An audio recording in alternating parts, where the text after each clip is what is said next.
ኣብ ህይወት ሓደ ሰባት ብቐሊሉን ክሰዓሩ ገለ ሰባት ድማ ዕውታትን ጽሬት ዘለዎ ህይወት ክነብሩ ንዕዘብ ኢና። ኮይኑ ግን ብህይወትን ዝተሰዓሩ ሰባት ክንሓዝነሎም ማለት ኣይኮነን። ኩላህና ሓደ ዓይነት ደሚና ንደሚ። ኣብ መዓልቲ ድማ ንኩላህና ብማዕረ 24 ሰዓት እዩ ዘለና። ስለዚ እቶም ዕውታት ካብቶም ዘይዕውታት ብኸመይ ትፈልዮም ክትብሉ ትኽእሉ ኢኹም። እታ መልሲ ግን ሓንትን እያ።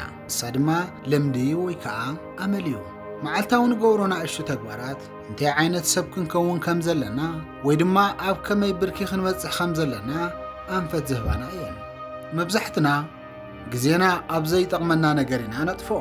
እዚ ድማ ነቲ ንደልዮ ዓይነት ሰብ ከይንኸውን ሓሊኹ እዩ ዝሕዘና።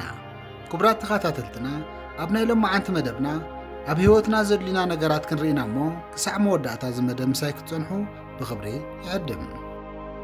በቲ ናይ መፈለምታ ክንጅምር ከለና ኣብ ቁፅሪ 1 ዝተቐመጠ ናይ ንጉሆ ሰዓትኩም ተቆጻጸሩ። ሓደ ሰብ ንጉሆ ካብ ምድቃሱ ክትስእን ከሎ ክልተ መማረፅታት እዮም ዘለዎ።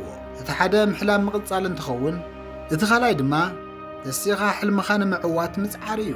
መብዛሕትኡ ሰብ ግን ተገዲሙ ሕልሙ ክቕጽል እዩ ዝደሊ። ድቃሱ ምስ ወደአ ድማ ካብ ዓራቱ ከይተስአ ቴሌፎን ኣልዒሉ ማሕበራዊ ሚድያ ከፊቱ ናይ ካልኦት ህይወት ምርኣይ ይቕጽል።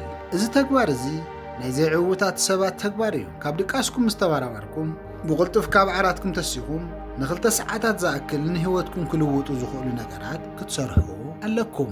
ምኽንያቱ ንጉሆ ዝኾነ ዓይነት ስራሕ ንምስራሕ ሙሉእ ዓቕሚ እዩ ዘለኩም። ስለዚ መዓልትኹም ብጠቐምቲ ነገራት ብምስራሕ ክትጅምርዎ ኣለኩም። ንኣብነት ስፖርት ምስራሕን ብዛዕባ ውዕሎኹም ምጽሓፍን ካልኦት ኣናእሽተይ ዝመስሉ ነገራት ክትሰርሑ ኣለኩም።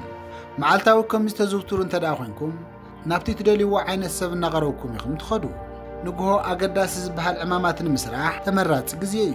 ስለዚ እቶም ጠቐምቲ ትብልዎም ስራሕቲ ንጉሆ ምስራሕ ልመዱ። ካልኣይ ምስ ሰባት ዘለኩም ርክብ ምንካይ።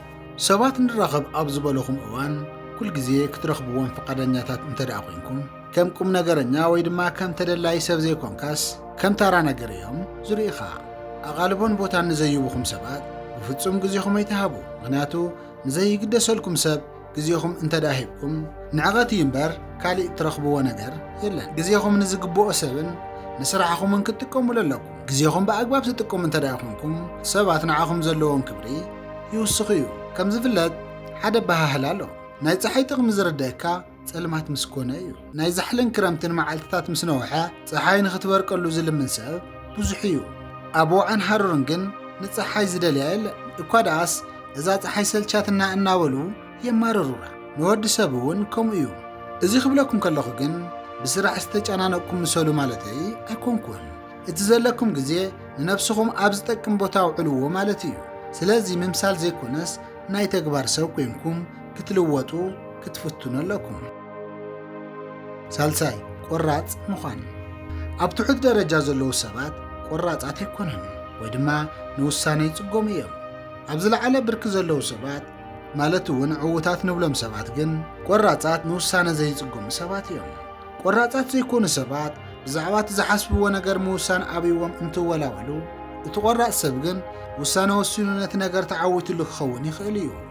ወይ ድማ ካብ ገግኡ ተማሂሩ ከመሓይሽ ከሎ እቶም ዘይቆራጻት ሰባት ግን ዝኾነ ዓይነት ፈተና ከይገበሩ እዮም ዝጸንሑ። ቆራጻት ሰባት ናብ ዝለዓለ ብርኪ ናይ ምብጻሕ ዕድሎም ዝለዓለ እዩ። እናተጠራጠርኩም ክትውስኑ ትኽእሉ ኢኹም። እቲ ነገር ድማ ክሰምረልኩም ወይ ዘይክሰምረልኩም ይኽእል እዩ። ኮይኑ ግን ካብ ዘይምውሳን ይሓይሽ እዩ። ምክንያቱ ዘይውስን ሰብ ተመክሮ ስለ ዘይብሉ ፍርሑ ሓቂፉ ጥራሕ እዩ ዝነብር። ዓርሰ እምነቱ እውን ኣይህልወን። ቆራጻት ሰባት ግን ዓርሰ እምነቶም እናወሰኸ እዩ ዝኸይድ። ሓበሬታ ሓይሊ እዩ ዝበሃለ ኣባሃህላ ሰሚዕኹም ክትኮኑ ትኽእሉ ኢኹም። ኮይኑ ግን ድሕሪ ዝዘረባ ሓደ ዝተሓበአ ሓቂ ኣሎ። ንሱ ድማ ብዙሕ ሓበሬታ ክጎደእኩም ከም ዝኽእል እዩ። ሓበሬታ ብምእካብን ብዛዕባ እቲ ነገር ምሕሳብን ብዙሕ ግዜ ተጥፍኡ እንተደኣ ኮይንኩም ኣብ ተግባራውነቱ ውሕድ ሰዓት ኢኹም ትጥፍኡ ወይ ድማ ጠቕሊልኩም ኣይትሰርሕዎን ማለት እዩ። በዚ ምኽንያት እዩ ድማ ሰባት ብዛዕባ ሓደ ነገር ልዕሊ ዓቐን ምፍላጥ ኣየድልን እዩ ዝብሉ። ስለዚ ስቑኢልኩም ሓበሬታ ምእካብኩም ኣቋሪፅኩም ስቑኢልኩም ጀምርዎ። ኣብ ከይዲ እቲ ዝደለኹምዎ ነገር ክትመሃርዎ ኢኹም። ንድሕሪት ከይረኣኹም ንቕድሚት ጥራሕ ተጓዓዙ። ራብዓይ ትኽክለኛ መስዋዕትነት ምምራፅ። ከም ዝፍለጥ ኣብ ህይወትና ፈቲና ጸሊእና መስዋዕት ንኸፍል ኢና። ኮይኑ ግን ኣድላይ ዘይኮነ መስዋዕትነት ከይንኸፍል ክንጥንቀቕ ኣለና። ንሕልምኹም መስዋዕትነት እንተደኣ ዘይከፊልኩም ሕልምኹም ንኽኸውን ኣይፈቐድኩምን ኣለኹም ማለት እዩ። ኣብዚ ሕጂ እዋን ዝኾነ ዓይነት መስዋዕትነት ኣይከፍልን ዘለኹ ስቑኢለ የዘናግዕ ኣለኹ ክትብሉ ትኽእሉ ኢኹም። ምሸት እውን ፈቐዱ ባራት ክትዘሩ ከለኹም ዘየድሊ መስዋዕትነት እናገበርኩም ከም ዝኾንኩም ዘይክርድአኩም ይኽእል እዩ። ኮይኑ ግን እቲ ጽባሕ ትኾንዎ ትደልዩ ሰብ ንኸይትኾኑ እናገበርኩም ኢኹም። መስዋዕትነት ክፈሉ ክብለኩም ከለኹ ህይወትኩም ከይተዘናግዕኹም ሕለፍዎ ማለት ኣይኮንኩን። ክሳብ ናብ ዓወት ትበቕዑ እቲ ትደልይዎ ክትገብርዎ ትደልዩ ነገር መስዋዕትነት ክትገብሩ ኣለኩም ማለት እዩ። ኣብዚ ሕጂ እዋን መብዛሕትኡ ሰብ ቅልጡፍ ዕግበት እዩ ዝደሊ። እስኪ ንነብስኹም ከምዚ ብምባል ሕተትዋ። ናብቲ ትደልይዎ ብርክታት ንምብጻሕ መስዋዕትነት ክትገብርዎም ዝግብአኩም ነገራት ኮይኑ ግን መስዋዕቲ ዘይከፈልኩምሎም ነገራት ኣለዉ ዶ ኢልኩም እስኪ ንባዕልኹም ጠይቁ። ንኣብነት ኣብ ህይወትኩም ኣስተዋፅኦ ዘይብሎ ማዕሩኽ ምእላይ ክኸውን ይኽእል እዩ። ወይ ድማ ኩል ግዜ ምሸት ናብ ባራት ምኻድ ክኸውን ይኽእል እዩ። እዚኦምን ካልኦትን መስዋዕትነት ክትከፍሎም ዝግብአኩም ነገራት ቀለልቲ እዮም ማለት ኣይኮነን። ብፍላይ ድማ መናእሰይ እንተዳ ኮይንኩም ምዝንጋዕ ምንካይ ክኸብደኩም ይኽእል እዩ።